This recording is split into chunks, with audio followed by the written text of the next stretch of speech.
Aib ini tinggal menunggu waktu, karena semua saksi sudah mulai diperiksa tentang kebohongan dia. Bahkan saksi-saksi sudah mulai berdatangan yang menyaksikan langsung.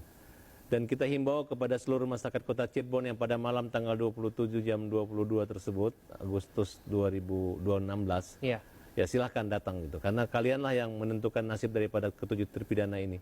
Apakah mereka akan dipenjara seumur hidup atau tidak. Ada beberapa tokoh di antara yang sudah mencabut, ya. Dan untuk Aib, ya, kami dalam kesempatan ini saya menantang Aib, Pasren dan Rudiana untuk ikut sumpah pocong pada hari Jumat nanti. Oh ya?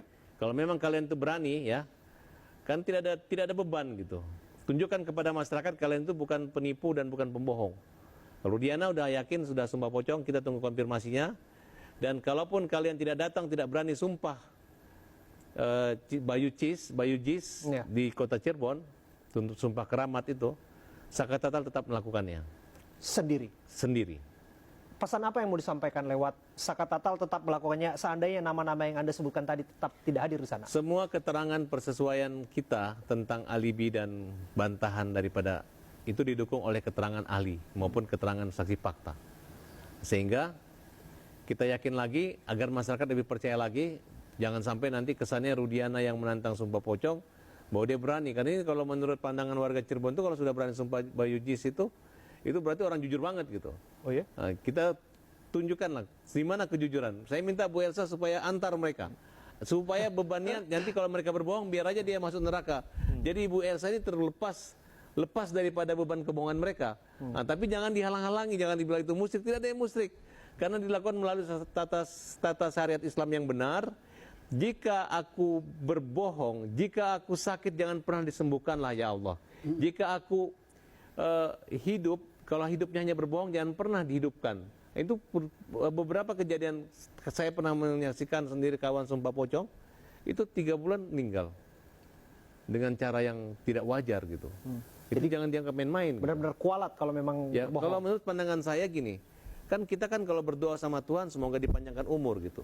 Tapi ketika saya nggak yakin dicabut nyawanya oleh Tuhan, mungkin ada makhluk goib, mungkin setan segala macam. Wah, ini orang udah bohong, dia menyerahkan nyawanya, udah kita cabut aja dengan cara-cara setan. Kan kira-kira gitu.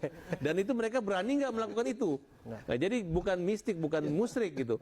Bukan berarti Tuhan cabut nyawa, tapi banyak yang mau makan manusia pembohong ini, termasuk Aib dan Pasren.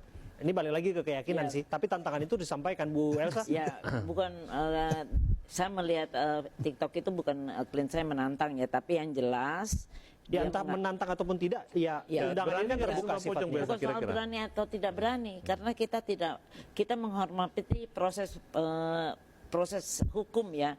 Jadi kan ini sekarang dalam PK. Jadi silakan aja kita tunggu bagaimana hasilnya. Kalau Saka Tatal mau sumpah pocong silakan aja. Enggak, maksud saya gini Bu Elsa, ini kan ya, kita anggap prosesnya ini kan kita nggak bisa ada orang yang bisa percaya hidup atau yang mau kita luruskan. Kita mohon bantuan Bu Elsa agar artinya kita sebagai lawyer, mereka itu jangan sampai kebohongan orang membuat menderita orang ini, jadi luruskan. Kan itu sekarang ada silakan PK. Ya, simple, kan lawyernya juga PK juga sumpah pocong juga kan. Gitu, lawyernya gede dan sangat besar dan sangat ternama dan banyak duitnya ya kan, silakan aja nanti. Mengenai nama-nama lain Bu Elsa yang disebut tadi, ada Aib juga ditantang, termasuk juga ada Pasren juga ditantang. Itu kan di bawah kuasa Anda kan, Anda sebagai penasihat hukumnya. Apakah kemudian itu juga tidak akan memenuhi panggilan itu? Enggak, setahu saya cuman undangan dari ini kan sudah saya disampaikan terbuka barusan. Cuman Rudiana ya. Rudiana, tapi maksud saya Rudiana aja, dan kita jelas kita nggak mengikuti hal itu. Kita masalah hukum aja ya, kita tempatkan pada proses hukum. Proses hukumnya aja, bukannya soal takut dan tidak takut. Apalagi saya kan seorang dosen juga. Kalau untuk bercanda-bercanda saya senang gitu, dan kita menghormati juga langkah-langkahnya. Pak Susno, ini ada dua lawyer upaya hukumnya yang berdialektika dalam hal ini. Tapi pada praktiknya kan kita juga bicara proses hukum. Anda seorang penyidik melintang di bidang itu, reskrim dan lain sebagainya.